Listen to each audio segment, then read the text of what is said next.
Mandaram-me sentar e calar no jantar da propriedade do meu marido.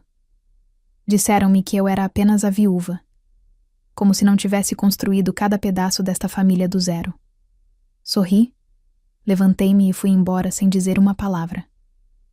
Eles riram quando a porta se fechou atrás de mim, mas quando o sol nasceu, as contas deles estavam congeladas, as casas trancadas, e tudo o que pensavam ser deles era legalmente meu. E eu ainda não tinha terminado. Antes de começarmos, curtam este vídeo e cliquem no botão de inscrição para não perderem nenhuma história como esta. E comentem também de onde vocês estão assistindo. Obrigada. Meu nome é Verônica Martins. Tenho 68 anos e, aparentemente, sou mãe de família. Isso significa que agora sou apenas a viúva. Passei minha blusa 2 vezes antes de sair. Conferi meu batom 3 vezes e disse a mim mesma para não chorar. Acontecesse o que acontecesse. Era só um jantar. Só minha família. Só as pessoas que eu amei e criei por mais de 4 décadas. Estávamos nos encontrando na casa do meu filho Marcos.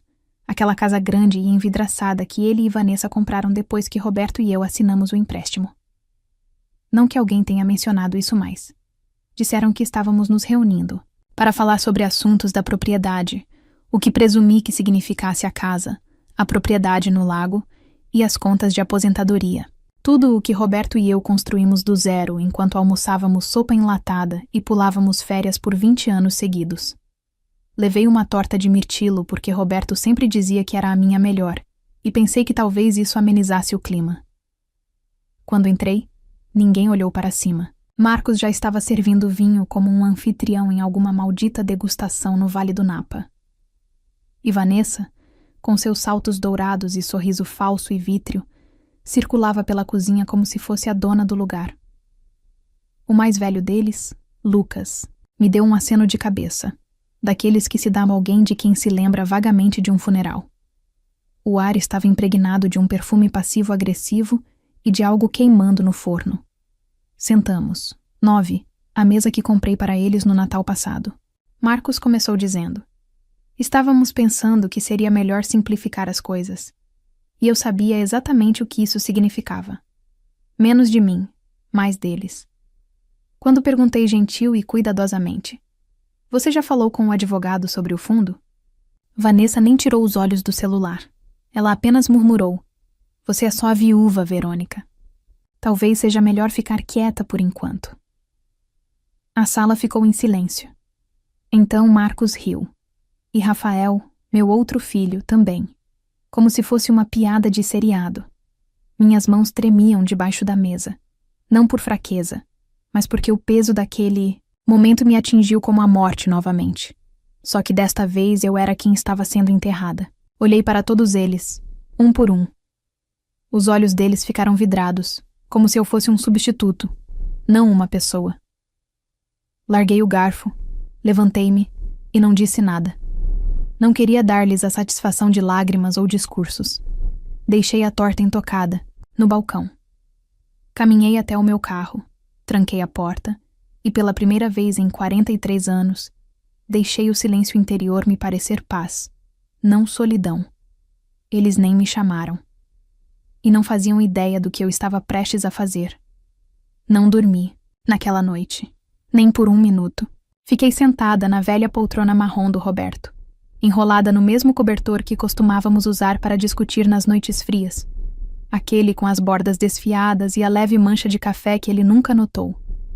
O quarto parecia estar prendendo, a respiração, e eu ficava repetindo as palavras dele sem parar na minha cabeça. Você é só a viúva. Talvez eu devesse ficar quieta, como se eu fosse um figurante na vida da minha própria família. Por volta das 2:30 da manhã, levantei-me porque não aguentava mais o silêncio e atravessei o corredor descalça até o armário que nunca deixávamos os meninos tocarem. Costumávamos chamá-lo de gaveta proibida, onde guardávamos passaportes, títulos, testamentos antigos, impostos e coisas que eles não precisavam saber. Minhas mãos estavam frias quando o abri. Eu não tinha ideia do que estava procurando. Talvez um lembrete de que eu ainda tinha um lugar naquela família, de que Roberto não me deixara completamente indefesa.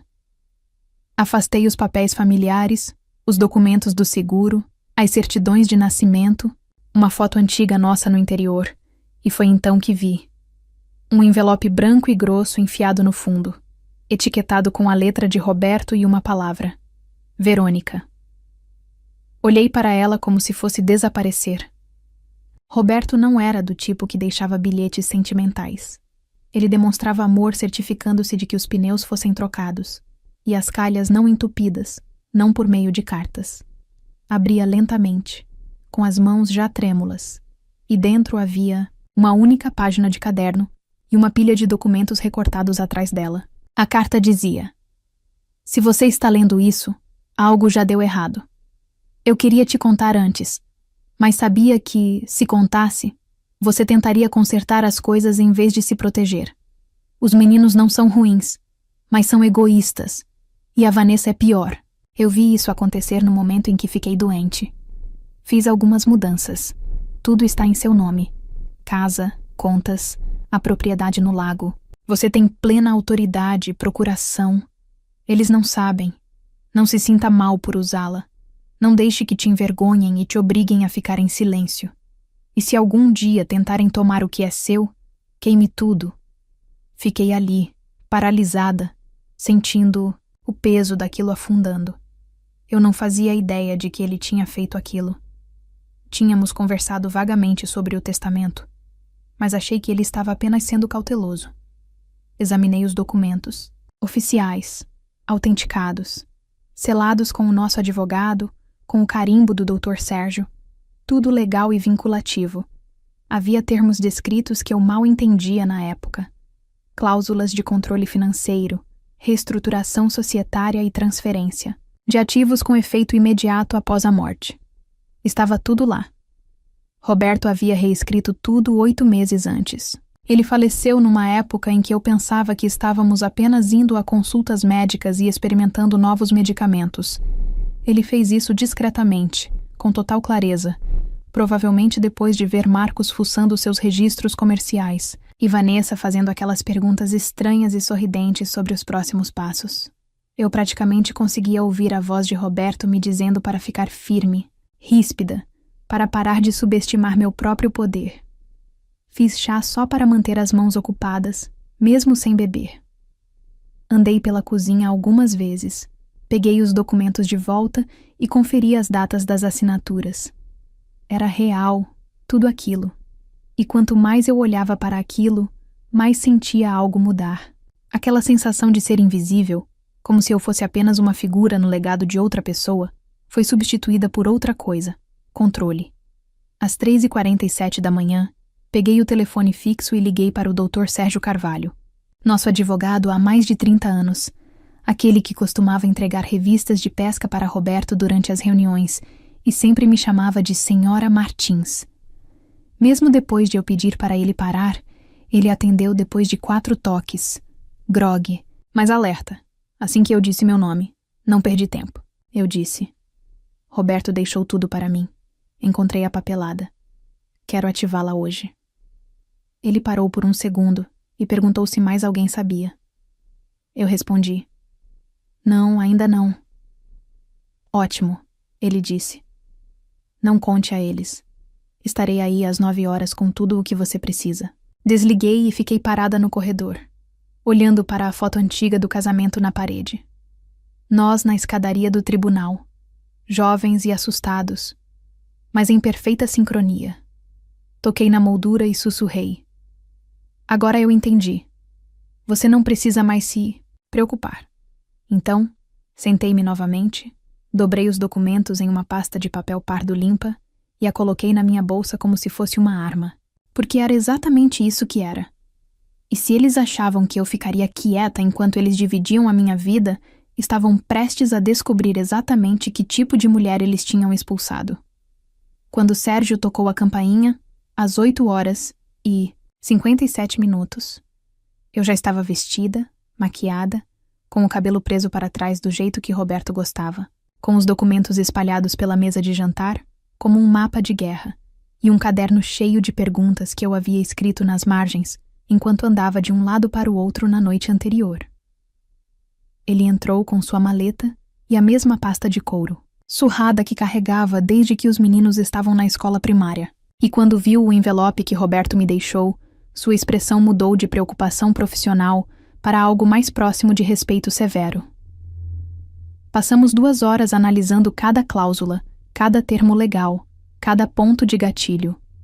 E, às 11h15, eu havia assinado 6 documentos que transferiam o controle de todos os ativos, propriedades, contas e interesses comerciais em meu nome. O Dr. Sérgio fez a ligação final para o administrador do espólio e confirmou verbalmente que todas as instruções deveriam vir de mim, não do Marcos, nem do Rafael, nem mesmo do fundo, apenas de mim.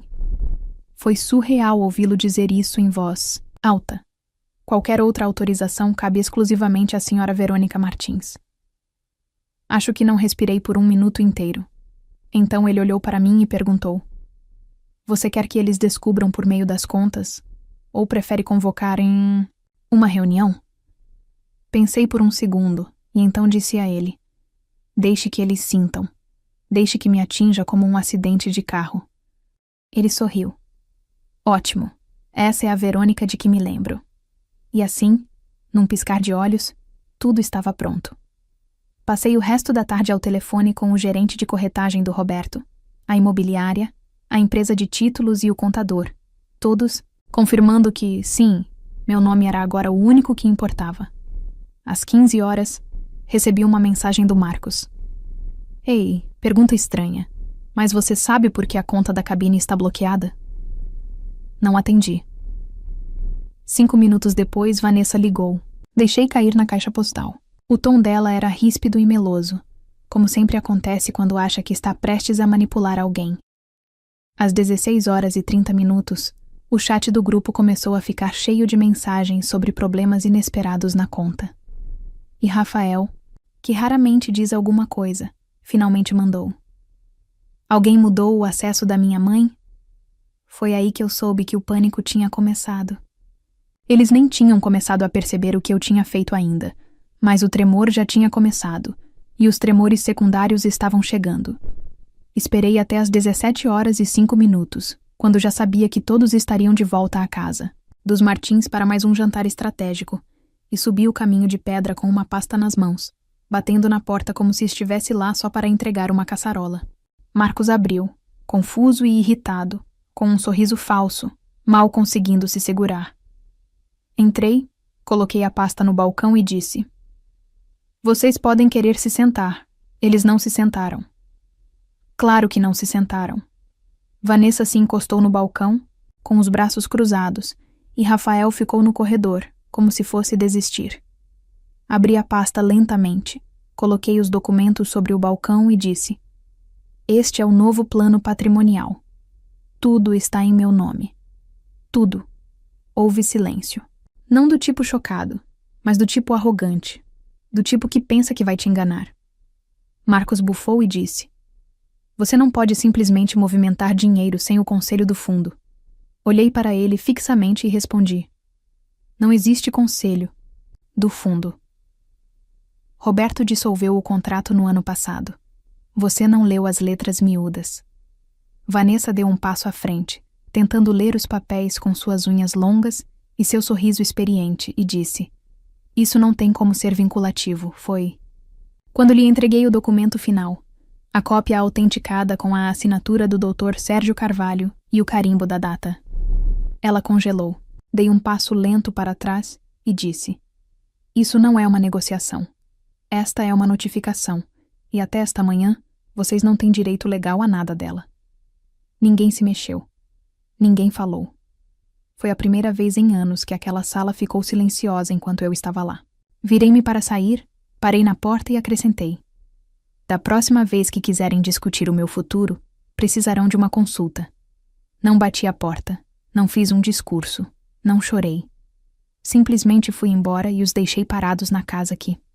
Roberto e eu pagamos, engasgados com o controle que achavam ter.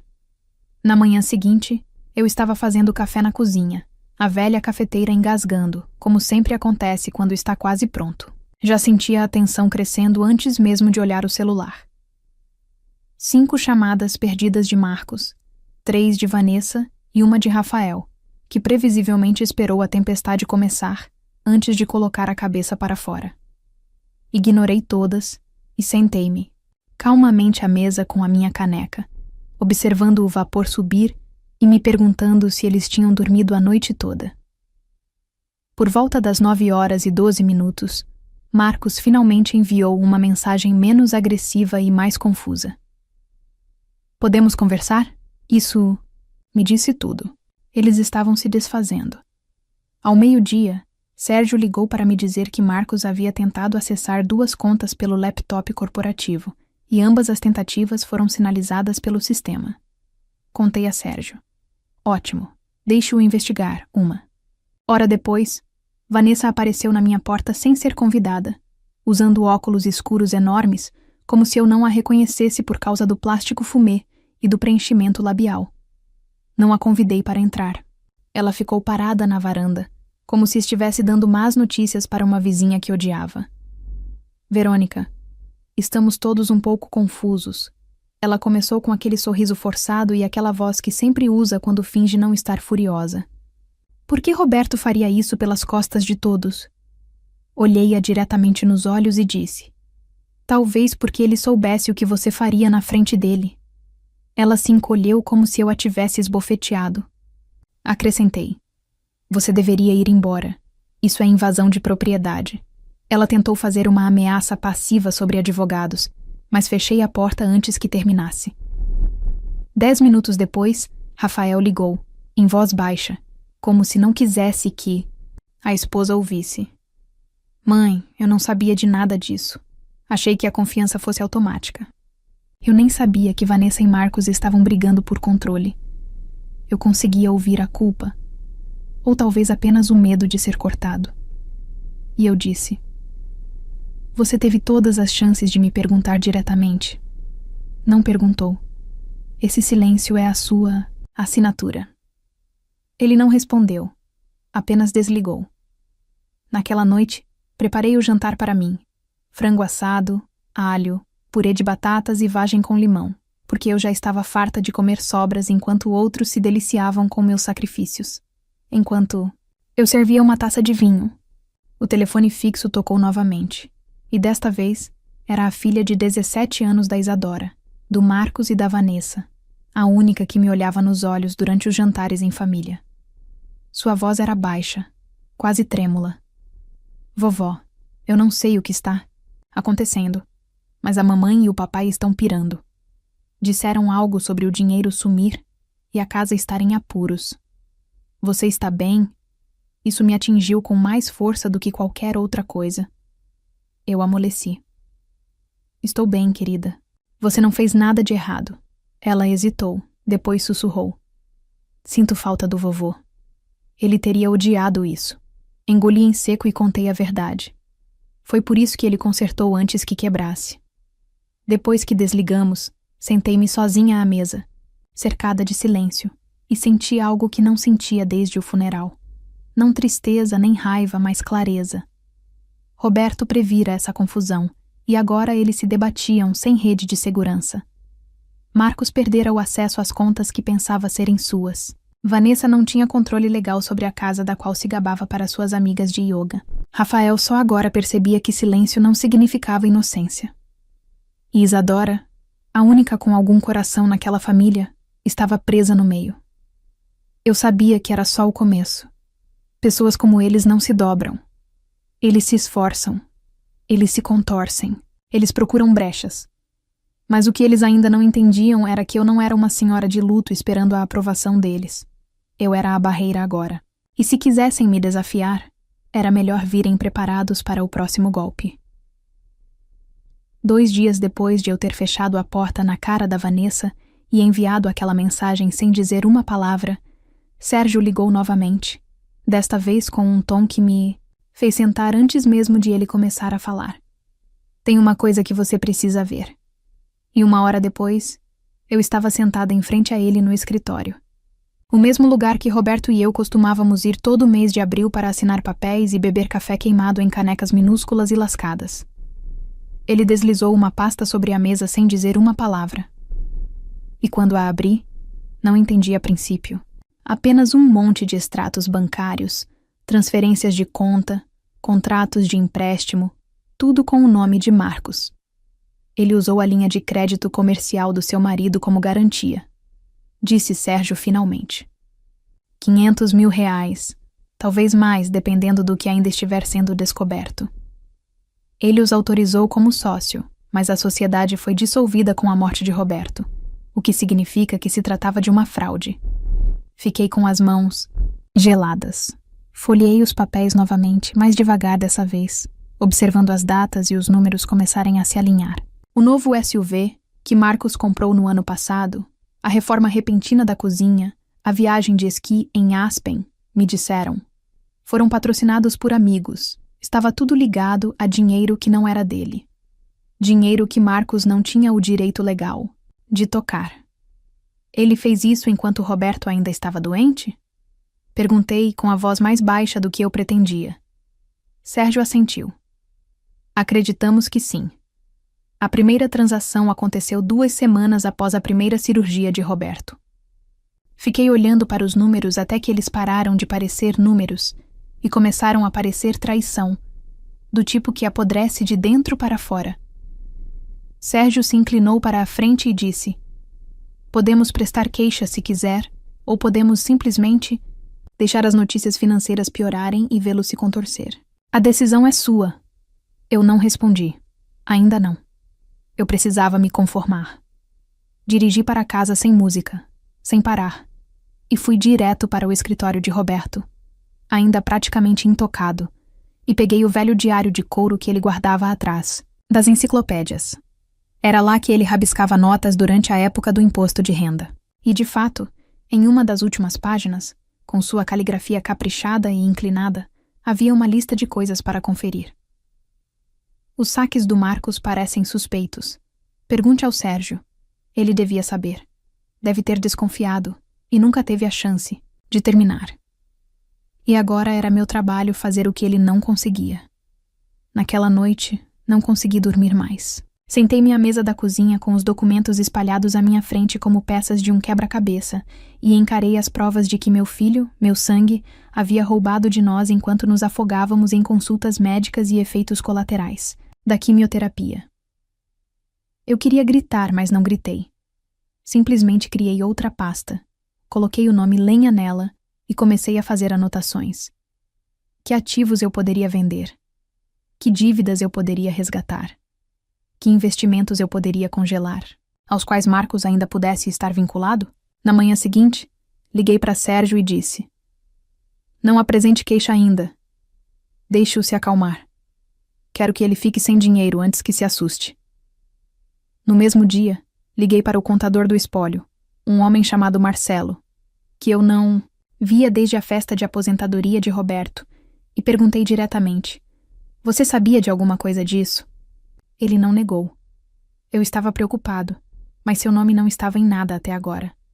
Minhas mãos estavam atadas.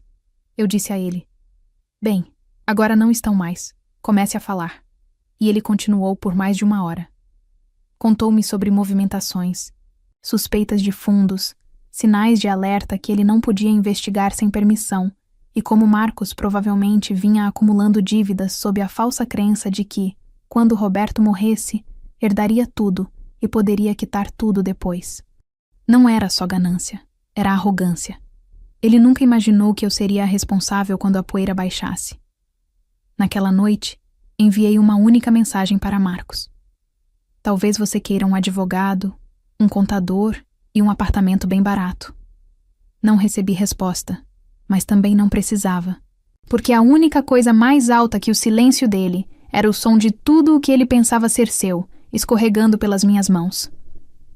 3 dias depois, me convidaram para o churrasco da família como se nada tivesse acontecido, como se não tivéssemos virado a árvore genealógica de cabeça para baixo e jogado todos os pedaços podres no chão. E embora cada instinto em mim dissesse para ficar em casa e deixá-los engolir suas mentiras em paz, eu apareci porque, às vezes, o silêncio não é poder, mostrar o rosto é. Usei os brincos de pérola que o Roberto me deu no nosso 30º aniversário e levei uma garrafa de vinho tinto que eu sabia que nenhum deles podia pagar. Agora, quando eu entrava no quintal, tudo parecia encenado, falso pra caramba. Toalhas, de mesa de plástico, sorrisos forçados e música alta o suficiente para evitar conversas de verdade.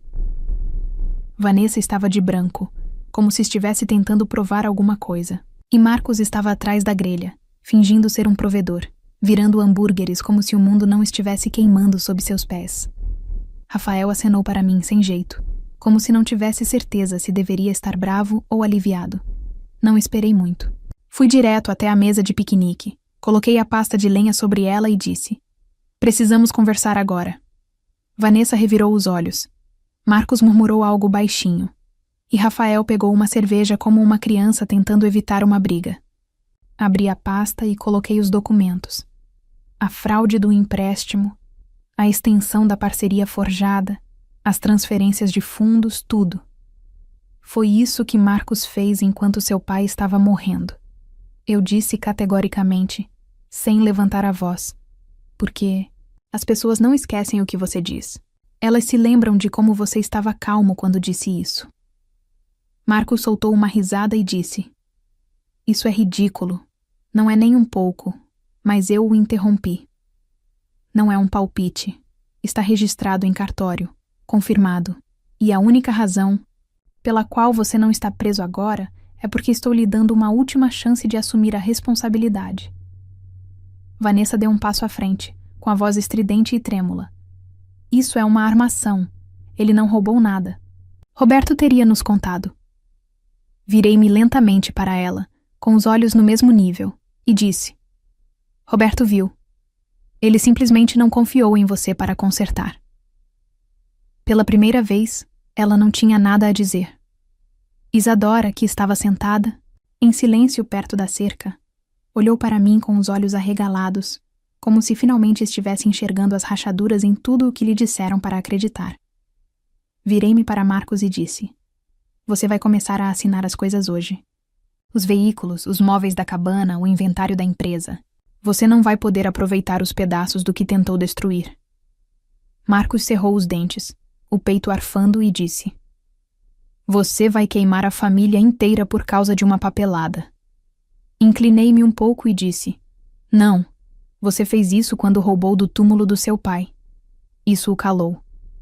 Virei-me, caminhei em direção ao portão dos fundos e ouvi alguém, provavelmente Vanessa, murmurar: "Você é amarga. É só isso que você é.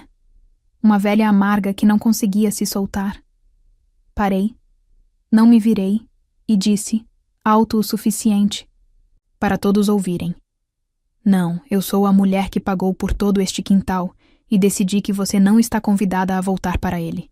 Então atravessei o portão e não olhei para trás. Quando cheguei em casa, me servi de uma taça daquele vinho e sentei na varanda, observando o sol se pôr atrás das árvores, imaginando como era possível sentir tristeza e poder ao mesmo tempo. Eu não estava feliz, mas estava livre. E a liberdade, ao que parece, tem um gosto muito melhor do que sorrisos forçados e dinheiro roubado. Na segunda-feira seguinte, encontrei-me com o advogado imobiliário e entreguei a ele a lista de imóveis que Roberto e eu ainda possuíamos legalmente. A casa, no lago da qual Marcos se gabava no Instagram, o apartamento no centro da cidade que Rafael vinha alugando secretamente por dinheiro ilícito. E até mesmo o SUV que Vanessa usava para levar Isadora para a escola, dizendo que era um presente do trabalho árduo de Marcos, quando, na verdade, o contrato de locação tinha a assinatura do meu marido, e agora era legalmente meu. Assinei as ordens de venda uma a uma, sem hesitação, sem cerimônia. Apenas assinaturas limpas e frias, que me fizeram sentir como se estivessem removendo tumores do corpo de uma família que havia parado de funcionar anos atrás. O advogado perguntou se eu queria notificá-los, pessoalmente ou deixar a papelada falar por si. E eu disse: "Eles não me convidaram para entrar na sala quando pensaram que estavam dividindo o reino. Não vou dar palco a eles agora que está falindo." Na sexta-feira, a conta comercial de Marcos havia sido esvaziada de todo o patrimônio ilegal. Os cartões de crédito de Vanessa foram recusados em uma boutique em Campos do Jordão. E Rafael me ligou ofegante, perguntando se o síndico do prédio estava falando sério sobre rescindir o contrato de aluguel. Sim, eu disse. E a próxima pessoa a morar lá pagará aluguel como o resto do mundo. Vanessa, é claro, não se deixou abater. Ela apareceu de novo, desta vez com o rosto vermelho, gritando na minha porta como uma alma penada de salto alto de grife, exigindo respostas, ameaçando me denunciar por abuso de idosos. Mesmo estando lá com melhor postura, melhor base jurídica e, francamente, melhor pele do que ela, apesar de todos os injetáveis, não abri a porta. Eu não falei nada. Fiquei ali parada atrás da janela com as persianas entreabertas, observando-a se desfazer até ela desistir e ir embora furiosa. Na manhã seguinte, pedi a um chaveiro para trocar as fechaduras da cabana. No dia seguinte, o SUV foi retirado da entrada da casa de Marcos no meio do brunch, enquanto seus vizinhos observavam por trás das cercas vivas. Eu não estava fazendo isso por vingança. Estava fazendo para recuperar o que era meu. O que Roberto e eu construímos tijolo por tijolo, enquanto o resto deles assistia de lado e esperava o buffet da herança abrir. Isadora me mandou uma mensagem naquela noite. Papai está pirando. Eles estão falando em se mudar para a casa da tia Neuza. Isso é permanente? Fiquei olhando para a tela por 1 minuto antes de responder. Ações são permanentes. Consequências também. Ela não respondeu, mas eu a vi digitando e parando algumas vezes, como se quisesse dizer mais. Eu entendi. Ela estava presa entre as pessoas que a criaram e a verdade que elas nunca queriam que ela visse. Naquela noite, dormi melhor do que em meses. Sem sonhos, sem reviravoltas. Apenas um silêncio profundo que se instalou em meus ossos, como uma paz finalmente rompendo o ruído. Quando acordei, recebi um novo e-mail do consultor financeiro do espólio, confirmando que todos os principais ativos haviam sido recuperados, liquidados ou realocados. A mensagem terminava com uma frase que eu não conseguia parar de reler. Você agora tem 100% de controle. E pela primeira vez desde a morte de Roberto, eu realmente acreditei. Eu estava na metade da minha torrada matinal quando a campainha tocou, e antes mesmo de conseguir alcançar a janela da frente para espiar, vi um envelope branco deslizar por baixo da porta. Sem endereço do remetente, apenas meu nome impresso com uma letra trêmula. A princípio, pensei que pudesse ser da Isadora. Talvez algo escrito à mão que ela não quisesse enviar por mensagem. Mas quando abri, o que caiu me deixou perplexa. Uma cópia de um formulário de recomendação psiquiátrica sem assinatura, mas marcada com um marcador vermelho agressivo ao redor das palavras Capacity Evaluation Recommended. Eu soube o que era imediatamente. Eu já tinha visto o suficiente dos autos de Roberto ao longo dos anos para reconhecer uma armação quando havia. Alguém, e eu não precisei de um segundo para adivinhar quem, estava tentando protocolar uma documentação para contestar meu controle sobre o patrimônio, alegando que eu era mentalmente incapaz. Segurei a página entre os dedos e não senti medo, apenas um insulto frio, lento e ardente, como se finalmente tivessem perdido a coragem e estivessem recorrendo à covardia. Naquela tarde, dirigi até o escritório do Dr. Sérgio e deixei o envelope em sua mesa sem dizer uma palavra. Ele olhou através dele, erguendo lentamente as sobrancelhas, e disse: eles realmente seguiram esse caminho. Que ousadia. Assenti uma vez e disse: rastreie. Quero saber quem encomendou a avaliação, quem a escreveu e quem falsificou esse acesso. 2 dias depois, Sérgio me retornou com a voz mais ríspida que eu já ouvira. Era Vanessa. Ela abordou um tabelião que lhe devia um favor e tentou retrodatar o arquivo. Temos e-mails. Um dos assistentes o entregou voluntariamente. Aparentemente, ela não gostou de ser solicitada a cometer um crime numa manhã de domingo. Eu disse: prestem queixa. Ele respondeu: já em andamento. Naquela noite, uma viatura do xerife do condado parou na entrada da casa de Marcos enquanto eles carregavam as compras na traseira de um sedã emprestado. Os vizinhos saíram como moscas em busca de açúcar. Vanessa gritou, berrou e soluçou como alguém que já havia ensaiado 1000 vezes. Mas isso não os impediu de algemá-la na calçada. e ler as acusações: falsificação, fraude, tentativa de abuso do sistema judiciário. Marcos tentou intervir, mas o delegado o interrompeu imediatamente, com a mão no peito. Eu não estava lá para ver, mas a Isadora me contou depois. Ela disse isso baixinho, como se tivesse vergonha de conhecê-los. Ela tentou dizer que a culpa era sua, sussurrou Isadora. Mas ninguém acreditou nela, nem mesmo o papai. Contei para Isadora. Algumas pessoas não. Quebram. Apodrecem por dentro até não sobrar. Nada além de barulho. Ela não disse mais nada depois disso. Mas eu conseguia ouvir sua respiração na linha. E pela primeira vez, parecia que talvez alguém naquela casa tivesse visto através da cortina. Naquela noite, servi uma bebida, abri o velho álbum de fotos que Roberto costumava folhear quando sentia falta dos meninos, e fiquei olhando para os rostinhos deles, não porque sentisse falta deles, mas porque precisava me lembrar de que os amei um dia.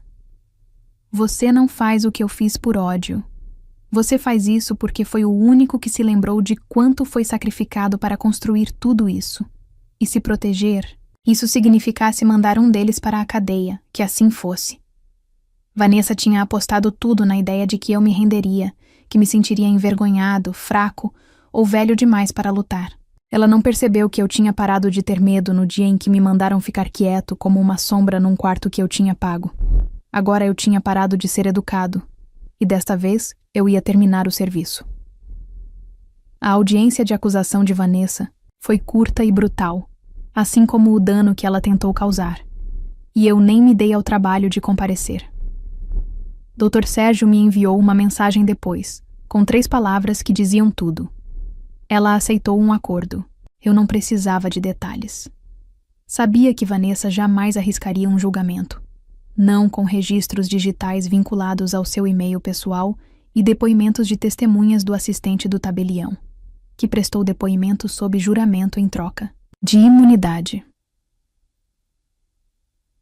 O acordo judicial significava não ter que cumprir pena de prisão, mas uma ficha criminal permanente e uma multa grande o suficiente para abalar seus últimos meses de estabilidade financeira.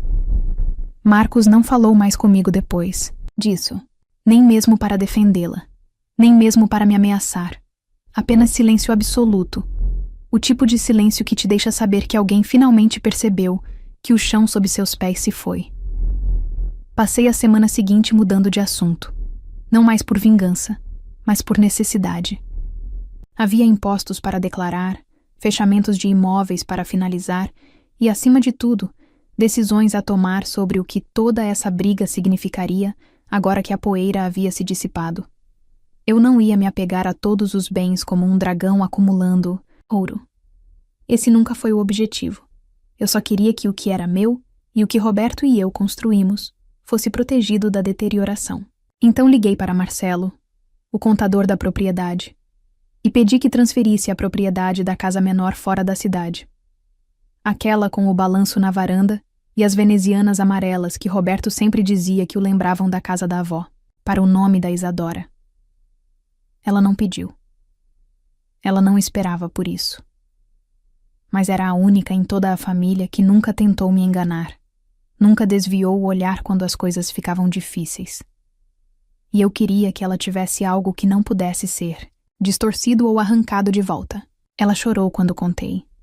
Não do tipo performático, apenas suave e chocada, como se tivesse quebrado algo nela que ela estava segurando com muita força. Eu não mereço isso, disse ela, e eu respondi. Você merece, porque você não fingiu. Naquela mesma semana, comecei a trabalhar com uma consultora sem fins lucrativos para lançar o Fundo Roberto Martins de Recomeço, um programa de subsídios para mulheres viúvas com mais de 60 anos que foram deixadas de lado, excluídas das decisões financeiras ou deixadas com o dinheiro sobrando após a morte dos maridos. Eu não queria uma placa ou uma cerimônia. Eu só queria algo que durasse mais do que a dor. O primeiro pedido chegou antes mesmo do site ser lançado. Uma carta escrita à mão por uma mulher do interior, cujos filhos haviam esvaziado sua conta bancária no dia seguinte ao funeral. Eu a aprovei em 2 horas, Certa noite, enquanto organizava a papelada, encontrei um bilhete antigo que Roberto havia rabiscado em um recibo de lavagem a seco, enfiado entre as páginas de sua pasta de aposentadoria. Dizia: certifique-se de que Verônica saiba que ela fez tudo. Eu apenas fiquei ao lado dela. Não chorei. Apenas dobrei o testamento cuidadosamente e o coloquei na gaveta de cima da mesa dele, onde guardava o testamento original, as chaves e, agora, a paz. Na sexta-feira, eu havia encerrado a última conta conjunta vinculada à falsa empresa de responsabilidade limitada de Marcos, doado o estoque restante para uma incubadora de empresas local e enviado uma ordem de cessação e desistência oficial para o último. Escritório de advocacia ainda estúpido o suficiente para atender suas ligações. A reconstrução não foi chamativa, não era divertida, mas era minha e do Roberto, e não mais sobrecarregada pelos fantasmas gananciosos de pessoas que tinham o seu sangue, mas nada da sua honra, e pela primeira vez, enquanto eu estava sentado na minha varanda tomando café, enquanto os empreiteiros substituíam os painéis de cerca podres que havíamos adiado consertar por anos, percebi que não estava mais sobrevivendo. Eu estava reconstruindo das cinzas, e estava fazendo isso nos meus próprios termos. Só quando me vi diante daquela mesa comprida e polida novamente, a mesma onde me mandaram sentar em silêncio algumas semanas antes, é que percebi o quanto eu havia chegado longe e o quanto eles haviam caído. E nenhuma parte de mim se sentia culpada por isso. O próprio Marcos havia enviado o convite, embora o tivesse formulado como se fosse um encontro casual.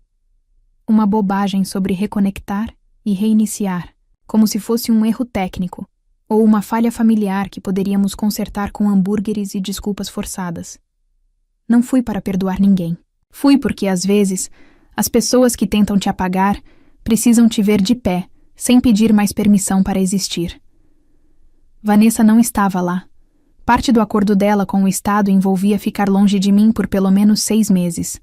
E Rafael pairava, ao fundo, como se quisesse dizer algo, mas não soubesse como começar.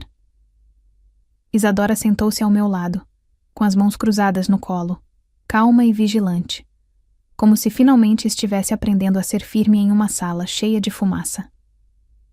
Marcos estava de pé à cabeceira da mesa, como se aquela ainda fosse sua casa, seu legado. Mas até ele parecia menor agora, mais magro, esgotado, como se finalmente tivesse parado de acreditar na própria história. Começou com uma fala ensaiada sobre como as famílias enfrentam tempestades e enfrentam as coisas de maneiras diferentes. Mas eu não estava interessado no roteiro dele. Pousei meu copo, olhei para cada pessoa na sala e disse: isso não é uma tempestade, é a consequência. E cada um de vocês escreveu. Dava para ouvir um alfinete cair. Ninguém pegou a água. Ninguém se mexeu. Marcos abriu a boca, talvez para se defender ou jogar mais uma desculpa na fogueira, mas eu o interrompi com a mão levantada e disse: você me disse que eu era apenas a viúva, que eu deveria ficar quieta, mas eu não fiquei quieta quando construí esta família. Eu não era quieto quando o mantive vivo, e com certeza não serei quieto agora que o retomei. Parei o suficiente para deixar isso claro, e então acrescentei: esta mesa, esta sala, eu as possuo legalmente, emocionalmente, estruturalmente. Vocês são convidados aqui, e lembrem-se disso. Levantei-me sem esperar por uma resposta, e, enquanto caminhava em direção à porta, virei-me uma última vez e disse: vocês não precisam gostar de mim. Vocês só precisam entender que cansei de me diminuir para que vocês se sintam grandes. Então fui embora, não porque estivesse com raiva, mas porque estava farto. Lá fora, o céu estava claro e limpo, o tipo de luz que Roberto costumava dizer que era perfeita para a jardinagem. E quando entrei no meu carro, não me senti vitorioso, nem presunçoso, nem orgulhoso. Eu me senti resolvido. Eu tinha combatido o fogo e caminhado através dele. E agora eu tenho que reconstruir, não porque alguém me deu permissão, mas porque eu dei a mim mesmo. E essa vitória, mais do que qualquer vingança, herança ou título, foi uma vitória que eu nunca pensei que teria, mas muito bem merecida. Agora diz: Se você estivesse no lugar da Verônica, teria feito o mesmo? Ou teria perdoado a família? Você acha que dinheiro revela o verdadeiro caráter das pessoas? Ou apenas amplia o que já existe nelas? Escreve aqui nos comentários. Eu quero muito saber. Se você gostou do vídeo, clica em curtir e se inscreve no canal também. Assim você não perde nenhuma história emocionante. E não esquece, deixa também o seu comentário com uma classificação de 1 a 10 para mostrar o quanto você gostou, porque assim eu consigo trazer mais vídeos que sejam interessantes para você. Assista também ao vídeo que agora está aparecendo na sua tela. Até breve.